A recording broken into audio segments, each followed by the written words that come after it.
കൊച്ചി നെടുമ്പാശ്ശേരി വിമാനത്താവളം വഴി കടത്താൻ ശ്രമിച്ച സ്വർണം പിടികൂടി. ക്വാലാലംപൂരിൽ നിന്നും കൊച്ചിയിലെത്തിയ മലപ്പുറം സ്വദേശി മുഹമ്മദിൽ നിന്നാണ് 535 ഗ്രാം സ്വർണം പിടിച്ചത്. ഷാർജയിൽ നിന്നും കൊച്ചിയിലെത്തിയ പാലക്കാട് സ്വദേശി മുഹമ്മദും കസ്റ്റംസിന്റെ പിടിയിലായിട്ടുണ്ട്. ശ്യാം തന്നെ ഈ വാർത്തയുടെയും വിവരങ്ങൾ നൽകും. ശ്യാം, പറയൂ.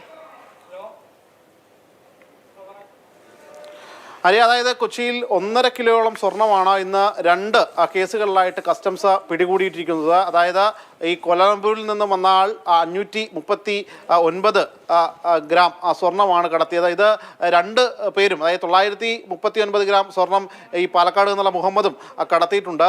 ഇവർ 2 പേരും കടത്താൻ ഉപയോഗിച്ച വിദ്യ അത് ഈ പേസ്റ്റ്, അതായത് ഗുളിക രൂപത്തിലാക്കിയാണ് കടത്തിയത്. ഒരാൾ 4 ഗുളികയും മറ്റൊരാൾ 2 ഗുളിക രൂപത്തിലുമായിരുന്നു ഈ സ്വർണം കടത്തിയത്.